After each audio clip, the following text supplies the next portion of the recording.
This is Simek Solari from Everyday Lives and EDL Outcome, which I'll explain in a second.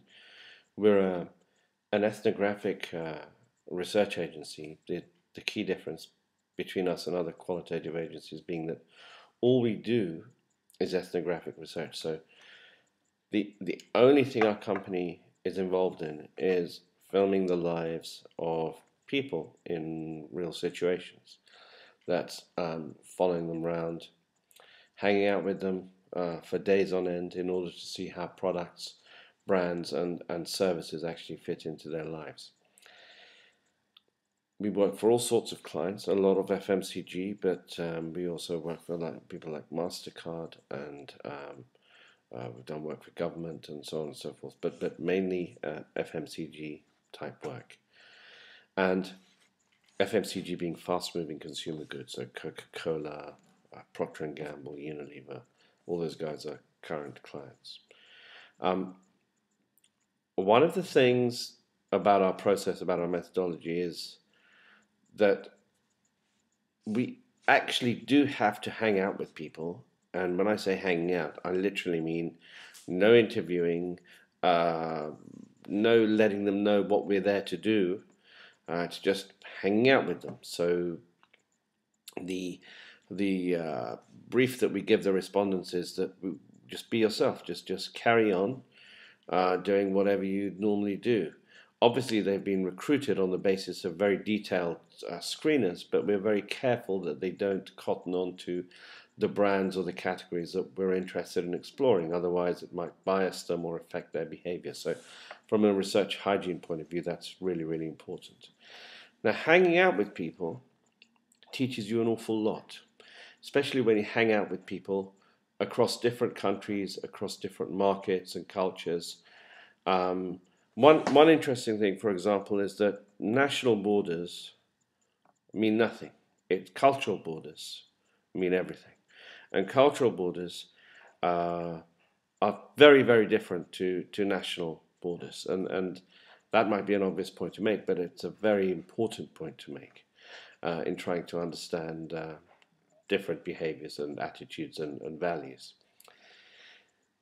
The other thing that's really interesting is we're always asked to explore the differences and similarities between people so that clients can make decisions about positioning or innovations or what have you.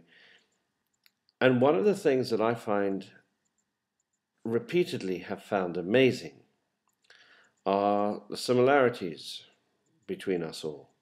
In fact, the differences are very, very thin, extremely thin, scratch the surface layer over the way we all do things and we all go about doing things.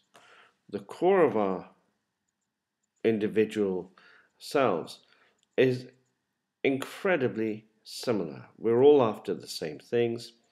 We all behave in very, very similar ways fundamentally. There are slight variations, which obviously have kind of cultural drivers behind them, but fundamentally, it's very, very similar. And I come from one of those. Originally, my family are from Iran. I was raised in the UK. I've been back to Iran, back and forth, especially as a child. And you can't have two cultures that potentially are more different. We've also done a lot of work in Japan, for example, in South America, and you would think that there are huge cultural differences between those places. There isn't. There really fundamentally isn't. We're all extremely similar people. In fact, I remember working with one particular client from Procter & Gamble, and she was looking at footage of, she was Italian herself, and she was looking at footage of the UK and France, and she was amazed at how much it taught her about her own culture, about how Italians behave. Yes, she understood, she saw UK and France, but she was actually amazed at how similar it was and how it showed up the way Italians are not that different from Northern European cultures. So this might be going a little bit against the grain. This might be going a little bit against conventional wisdom. But let me give you another very subtle example. We have a little office in Dubai. We were doing some work over there on youth, on young men. Do you know what their favorite website is amongst teenage groups of young males in the Middle East? Israeli Army Chicks website. Let me repeat that to you again. Israeli Army Chicks. Okay. Now there might be an element of kind of forbidden fruit in there, and so on and so forth, but it's just, place them alongside same age group in this country, in North America, in Japan, and you have the same fundamental core attitudinal stuff happening. Partly the reason is the media and the access people have to media from different countries and what's going on around them, but it's always slightly disappointing almost to clients when they don't have huge differences to exploit, or they find that actually the differences are not as fundamental and seismic as they had hoped they would be. So where does that leave us? Well, we are constantly scrabbling around for ways of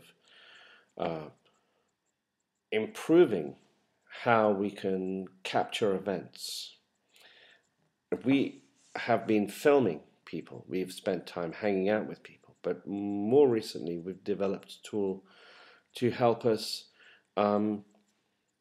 capture events much, much more easily on smart devices such as iPhones and Blackberries and Android devices.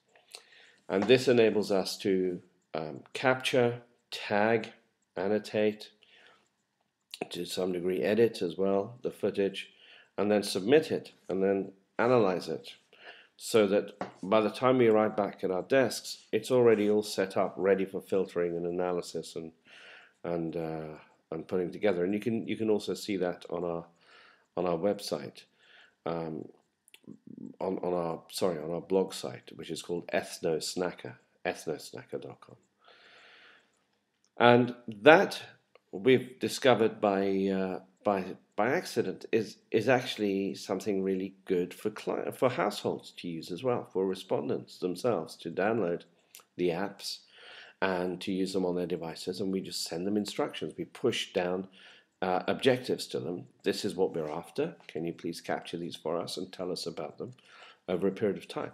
And because it's as live updating, we can actually collaborate with them in the field. We can actually ask them questions, ask them to do other things that perhaps aren't in the original objectives, and that makes it very, very interesting.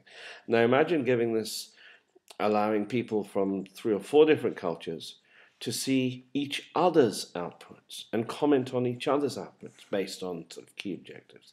That's the kind of next step for us. On a sort of finishing point, what I would say is that actually the easiest thing in the world is to go and talk to random people in different cultures. They instantly sense that you're from somewhere else, and most people's instinct is to welcome you and be open-armed and be generous to you. The most difficult thing to do is to go into your neighbor's house and try and do the same thing. In other words, in the same cultures, actually trying to connect with people, I find much, much more difficult than connecting with people across cultures. Now, what does that tell you? So I'm intrigued by chains of difference, which Pedro has set up, and fascinated in all the outputs that other users are going to come up with. Thank you for listening.